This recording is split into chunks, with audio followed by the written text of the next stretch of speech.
사건의 시작은 1년여 전인 2023년 2월로 거슬러 올라갑니다.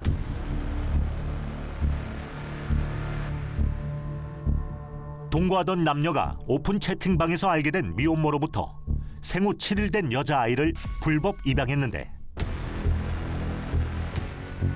집에 도착한 아이는 이튿날부터 제대로 숨을 쉬지 못하는 등 이상 증세를 보였습니다. 하지만 병원 치료를 받지 못하고 열흘 만에 세상을 떠난 겁니다. 남녀는 경찰과 소방청에 아이의 사망 사실을 신고하지 않은 채 아이를 반려동물용 나무관에 담아 경기도 포천에 있는 친척집 인근에 몰래 묻었습니다. 그때 그러면 그러니까 가해자 부부도 같이 왔었어요? 왔던 걸로 알아요. 근데 정확히 그 사람이라 근데 그 얼굴을 모르니까 누군가는 있었는데 저 바깥에서 경찰들이 왔다 갔다 대고 뭐 갖고 와라 뭐 섞을 거 와라 뭐 해라 그런 것까지만 본 거지. 그렇다고 여기 와서 자세히 볼 수 있는 그런 저건 아니었었지. 아이의 출생지인 대구주민센터 직원의 신고로 1년 넘는 세월이 지나고 나서야 범행 전모가 드러났습니다. 저희가 이아동 행복지원이라고 그 시스템이 있는데 예방접종을 해야 되는 아동인데 예방접종이 안 이루어지지 않거나 뭐 그런 식으로 이제 아동이 그 명단이 내려오고 있고 그게 내려오면은 저희가 이제 각 행정복지센터 직원이 방문을 해서 이제 그 아동 이제 안전 여부를 확인해서 이렇게 진행하게 되는데, 작년에 그 아동 같은 경우에는 뭐 따로 아동을 만나지를 못해서 구청에서 이제 나가서 아동 모친을 만나 받는 걸로 저희가 알고 있고, 아동에 대해서 제대로 지금 답변을 못해서 저희가 수사 의뢰한 걸로 알고 있거든요.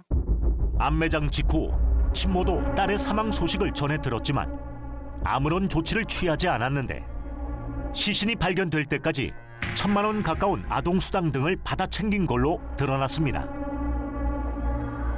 아이가 필요한 이와 양육이 버거운 이가 만들어낸 잔혹한 합작 범죄였습니다.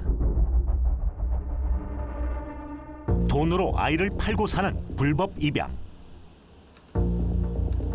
인터넷과 SNS 상에선 신생아 거래를 암시하는 글이 넘쳐나는데,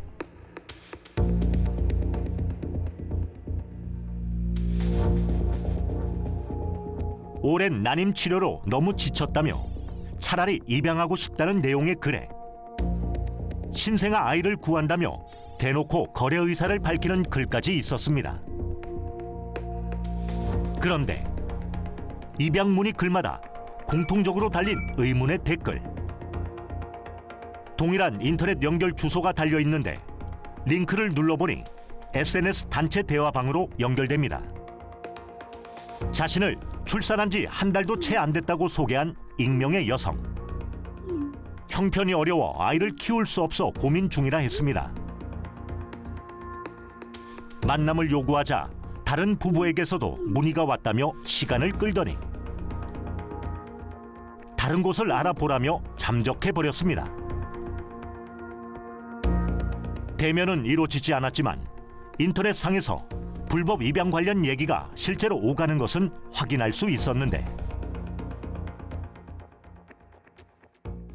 2023년 3월 대구의 한 대학병원에서 다른 여성이 낳은 아기를 데려가려다 붙잡힌 30대 여성. 2023년 3월 대구의 한 대학병원에서 다른 여성이 낳은 아기를 데려가려다 붙잡힌 30대 여성. 산후조리 때문에 먼저 퇴원했다 아이를 데려가려 왔다고 둘러댔지만, 여성의 체형이 실제 아이를 낳은 산모의 체형과 완전히 다르다는 것을 눈치챈 의료진의 신고로 덜미를 잡혔는데, 그녀는 일명 산모 바꿔치기 수법으로 갓난 아이를 사고 판 불법 입양 브로커였습니다. 형편이 어려워 아이를 키우기 힘들다며 미혼모를 자처하며 올린 게시물. 아동 브로커로 활동한 이 30대 여성은 도움을 주겠다며 접근했고, 산모에게 150에서 200만 원을 주고 아기를 데려온 뒤 한 명당 700여만 원을 받고 난임 부부들에게 넘겼는데, 이 여성이 돈을 받고 거래한 신생아만 모두 4명. 수사 결과 자신이 직접 난임 부부의 아이를 낳아주고 5,500만 원을 받은 사실도 드러났습니다.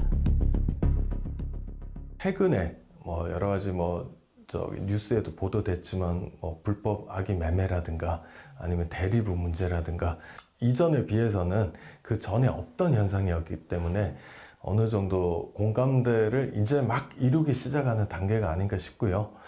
여러 가지 사회 제도적인 여론을 수렴해서 결국은 제도적으로 좀 보완되어야 될 문제라고 생각합니다.